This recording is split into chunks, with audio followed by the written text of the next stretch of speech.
स्वागत छ यो विशेष विश्लेषणमा। बाहिरबाट हेर्दा नि कुनै पनि ब्याङ्कको लबी कति शान्त र सुरक्षित देखिन्छ होइन त?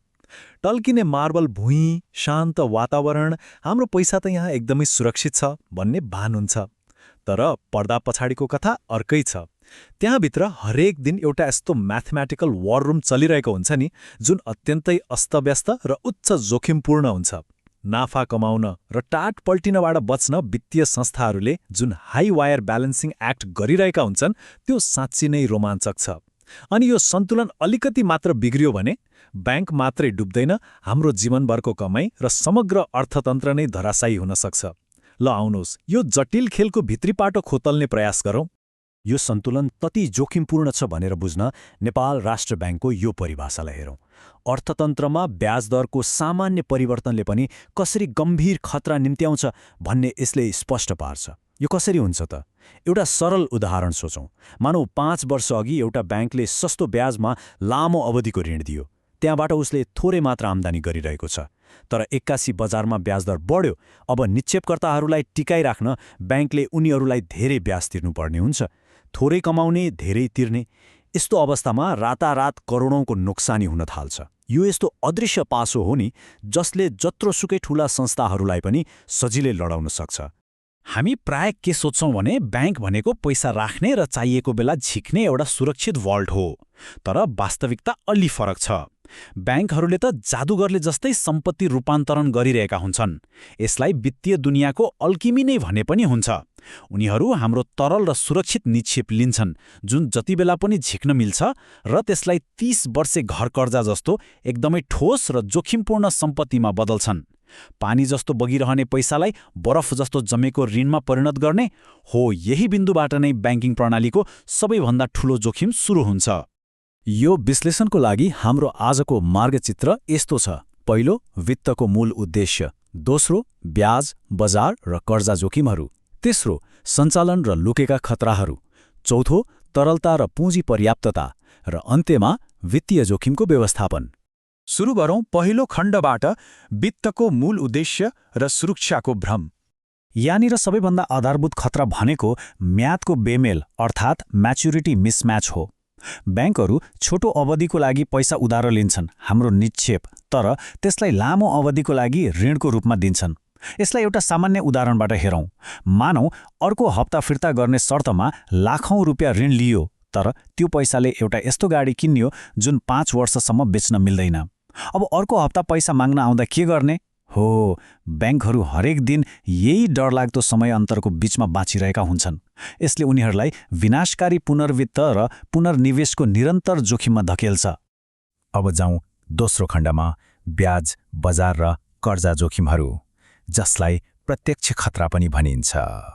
ब्याङ्कहरूले हरेक दिन आफ्नो सम्पत्ति र दायित्वको हिसाब किताब गर्दा एउटा विशेष ग्याप वा अन्तरलाई निरन्तर नापिरहेका हुन्छन्। यो रिप्राइसिङ मोडेलमा देखिए जस्तै नयाँ ब्याजदर अनुसार परिवर्तन हुने सम्पत्ति र दायित्व बीचको फरक नै यो ग्याप हो। अब परिवर्तनशील ब्याजदर भएको ऋणभन्दा परिवर्तनशील ब्याजदर भएको निक्षेप धेरै छ भने त्यसलाई नेगेटिभ ग्याप भनिन्छ। यस्तो अवस्थामा यदि बजारमा समग्र ब्याजदर बढ्यो भने त त्यो ब्याङ्कको लागि मृत्युदण्ड सरह नै हुन सक्छ, किनकि कमाउने भन्दा बढी तिर्नुपर्ने हुन्छ अनि ब्याजदरमा भएको केवल 1% परिवर्तनले पनि करोडौँको नाफालाई क्षणभरमै ठूलो घाटामा परिणत गरिदिन सक्छ। ब्याजदरको उतार चढावपछि ब्याङ्कलाई सताउने अर्को ठूलो डर भनेको कर्जा जोखिम हो, अर्थात् ऋण लानेले पैसा फिर्ता नगर्ने सम्भावना। यो जोखिम मापन गर्न ब्याङ्कहरूले ऋणीको गहिरो चिरफार नै गर्छन् भन्दा हुन्छ। उनीहरू सबैभन्दा पहिले प्रतिष्ठा वा रेपुटेसन हेर्छन्, जुन मूलतः व्यक्तिको क्रेडिट स्कोर वा विगतमा बाचा तोडेको इतिहास हो। त्यसपछि उनीहरू लिभरेज हेर्छन्।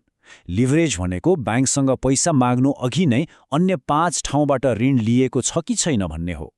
यदि कोही पहिले ऋणमा डुबेको छ र उसको आम्दानी पनि अस्थिर छ भने त्यस्तो व्यक्तिलाई पैसा दिनु भनेको ब्याङ्कको लागि बारुदको थुप्रोमा आगो लगाउनु जस्तै हो। यो कर्जा जोखिमको विश्लेषण गर्दा सुरक्षित र असुरक्षित कर्जा बीचको भिन्नता सबैभन्दा महत्त्वपूर्ण हुन्छ। जब कुनै ऋणी साँच्चै टाटपल्टिन्छ नि तब यथार्थ अत्यन्तै कठोर हुन्छ। यदि कर्जा सुरक्षित छ भने ब्याङ्कले ऋणीको घर, जग्गा वा गाडी जस्ता धितो कब्जा गरेर आफ्नो घाटा पूर्ति गर्न सक्छ। तर यदि कर्जा असुरक्षित छ र कुनै धितो नै राखिएको छैन भने त्यो ऋण सम्झौता अदालतमा पुग्दा केवल एउटा कागजको खोस्टो मात्र साबित हुन्छ। यस्तो अवस्थामा सम्पूर्ण नोक्सानी ब्याङ्क आफैले सहनुपर्छ, जसले उसको आफ्नै अस्तित्वलाई नै सङ्कटमा पार्न सक्छ। त्यसैले ब्याङ्कको लागि धितो भनेको एउटा अत्यन्तै जरुरी भौतिक सुरक्षा जाल हो। अघि बढौँ तेस्रो खण्डतर्फ, सञ्चालन र लुकेका खतराहरू अर्थात् ब्याङ्कभित्रका अदृश्य जोखिमहरू।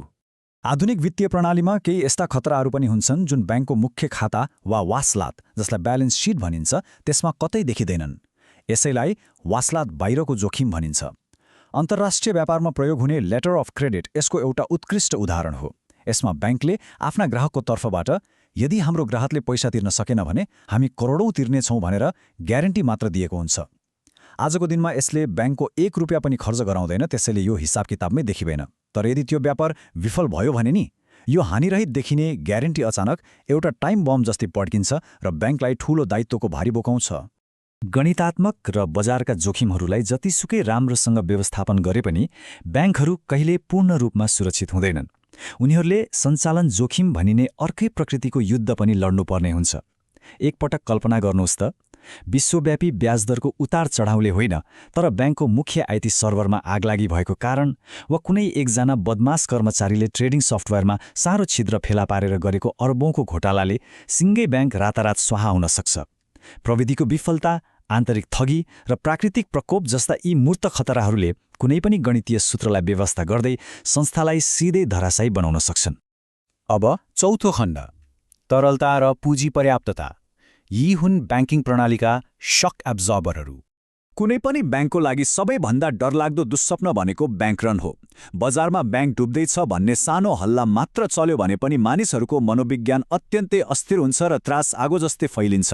हजारौं निक्षेपकर्ताहरू एकैपटक आफ्नो पैसा निकाल्न ब्याङ्कको ढोकामा आइपुग्छन्। यस्तो बेला ब्याङ्कले हामी सुरक्षित छौं भनेर देखाउने एउटै मात्र उपाय भनेको उनीहरूको हातमा तत्काल नगद राखिदिनु हो।